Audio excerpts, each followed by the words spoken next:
నమస్కారం. చూడండి చేయండి కార్యక్రమానికి స్వాగతం. సకలు ఈ రోజు మనకు ఒక చక్కటి ఆర్ట్ క్రాఫ్ట్ ని చూపించడానికి మనతో పాటు ఉన్నారు మౌనిక గారు.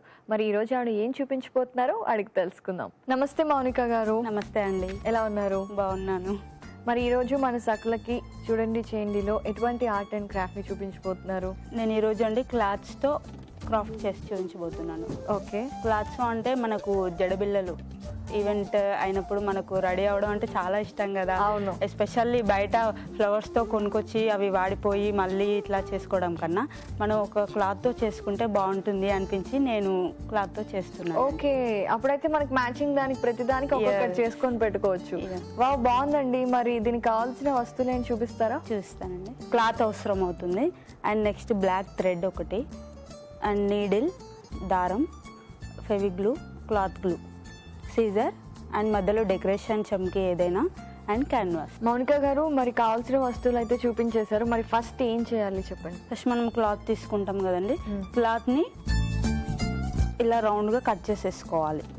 సీజర్ తోని ఇలా రౌండ్ గా కట్ చేసేసుకోవాలి. కట్ చేసుకున్న తర్వాత ఒక్క ఫ్లవర్ కి మనకు 6 or 8, పెద్ద ఫ్లవర్ అయితే 8 అయితే, చిన్న ఫ్లవర్ అయితే 6 సరిపోతున్నాయి.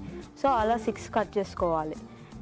ఓకే, 6 కట్ చేసుకొని ఫోల్డ్ చేసేసుకోవాలి. ఇలా ఈ రౌండ్ ని ఫోల్డ్ చేసేసుకొని 1 ఫోల్డ్ అండ్ సెకండ్ ఫోల్డ్ చేసుకున్న తర్వాత మనకి ఇక్కడ ఈ కొన సైడ్ ఇలా వచ్చేస్తుంది డిజైన్. అప్పుడు మనం ఏం చేయాలంటే ఇటు సైడ్ దాన్ని మనము సూ చేసుకోవాలి. ఓకే, సో ఓపెన్ గా ఉన్న వైపు మనం కుట్టేయాలా? ఓకే. ఇది ఇలా ఉంది కదండి, ఇటు నుంచి తీసేసుకోవాలి దారం. ఇటు నుంచి ఇలా పెట్టేసి సెంటర్లో ఒక టాకా అండ్ మళ్ళీ లాస్ట్లో ఒక టాకా. ఓకే, జస్ట్ క్లోజ్ చేసుకుంటాను. క్లోజ్ చేసుకో, ఇలా వచ్చేస్తుంది అరేంజ్. ఓకే, రెక్కలాగా వస్తుంది అనమాట. పూ రెక్కలాగా పెటల్. సో ఇలా రైట్. సో దాన్ని మళ్ళీ మనం క్లీన్ గా కుట్టేసుకోవాలి.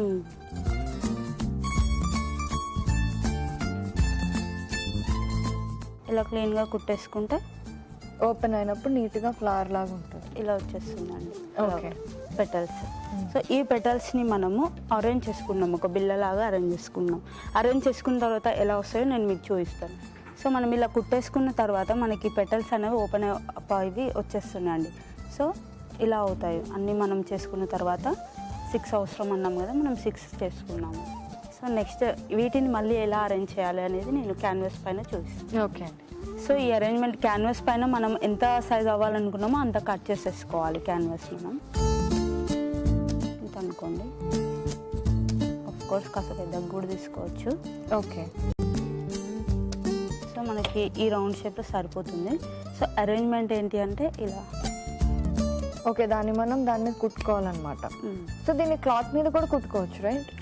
క్లాత్ మీద అయితే స్టిఫ్గా ఉండదండి, క్యాన్వాస్ అయితే స్టిఫ్గా ఉంటుంది మనం కట్టుకున్న తర్వాత. సో ఇలా పెట్టేసుకొని దీనికి ఇలా కుట్టేసుకుంటూ వెళ్ళిపోవాలి. ఒక్కొక్క పెటల్ ఇలా లైన్గా. ఓకే, ఇలా అన్నీ చుట్టూ ఇలా కుట్టేసుకుంటూ వెళ్ళిపోవాలండి. సో కుట్టిన తర్వాత మనం ఎలా ఉంటుంది అనేది నేను చూపిస్తాను. ఓకే అండి. క్యాన్వాస్ పైన ఒకదాని తర్వాత ఒకటి పక్క పక్కనే మనం కుట్టేసేసుకున్నాం కదండి. కుట్టేసుకున్న తర్వాత మనకి ఈ షేప్ అనేది ఇలా ఓకే, ఫ్లవర్ లాగా వచ్చేసింది అనమాట. Flower shape. And next back side ఉంటుంది కదండి, బ్యాక్ సైడ్ మనకి ఏమి ఉండదు కదా. సో ఇక్కడ నుంచి మనకి ఏంటంటే కట్టుకోవడానికి వీలుగా ఉండడానికి మనం ఒక థ్రెడ్ అరేంజ్ చేసుకోవాల్సి ఉంటుంది. ఓకే. ఆ థ్రెడ్కి కూడా ఏంటి అంటే ఈ క్యాన్వాస్ని మనం ఇలా పెట్టేసుకొని స్టిచ్ చేయాలి. గమ్తో స్టిచ్ చేసిన తర్వాత అదే మనం ఈ దారాన్ని కనుక ఇలా పెట్టేసుకుంటే సో అది అలా ఉండిపోతుంది అనమాట. మళ్ళీ పైనుంచి క్యాన్వాస్ మనకి ఎంతైనా కొంచెం మనకు ముందు జాగ్రత్త ఎక్కువ కదా లేడీస్కి, జడకు పడుతుంది, మన వెనకాల డ్రెస్సెస్కి పడుతుంది అని చెప్పి. మీకు ఇంకా భయం ఉంటే పైనుంచి ఇంకో క్యాన్వాస్ పెట్టేసుకొని అరేంజ్ చేసేసుకోవచ్చు. ఓకే. సో కనిపించకుండా ఇలా ఉంటుంది. ఫైనల్గా ఏంటి అని అంటే మనం ఈ బిందీస్ లాంటి చమ్కి లాంటిది ఉంది కదా, ఇది మధ్యలో మనకి ఇష్టం ఉన్న డిజైన్ ఏదైనా మధ్యలో అరేంజ్ చేసుకోవాలి. అరేంజ్ చేసుకున్న తర్వాత మనకి ఎలా తయారవుతుందంటే చూపిస్తాను. సో మనకి అరేంజ్ చేసుకున్న తర్వాత మనకి స్టిచ్ అయిపోతుంది కదండి, ఇది స్టిక్ అయిపోతుంది, బాగా గట్టిపడిపోతుంది కాబట్టి మనకి ఏ భయం ఉండదు తర్వాత.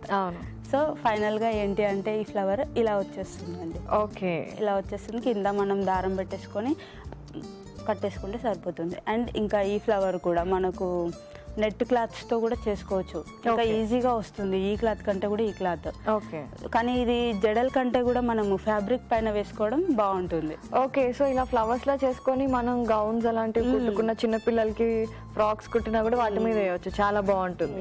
చాలా అందమైన క్లాత్ తో జడబిల్లలు ఈ రోజు మా సకలకి ఎలా తయారు చేసుకోవాలో చూపించారు. మౌనిక గారు, మీకు ధన్యవాదాలు. ధన్యవాదాలండి. చూసారు కదండి, మౌనిక గారు చూపించిన జడబిల్ల చాలా బాగుంది కదా. ఇలాగే మీకు కూడా చక్కటి ఆర్ట్స్ క్రాఫ్ట్స్ తెలుసా? వాటిని మన సకలకు పరిచయం చేయాలనుకుంటున్నారా? అయితే వెంటనే మాకు ఫోన్ చేయండి. మీరు కాల్ చేయాల్సిన మా ఫోన్ నెంబర్ 04023556540. చూసారు కదా సకలు, ఇది ఇవాల్టి చూడండి చేయండి కార్యక్రమం. మళ్ళీ మరో కార్యక్రమంలో కలుసుకుందాం. అంతవరకు సెలవు, నమస్కారం.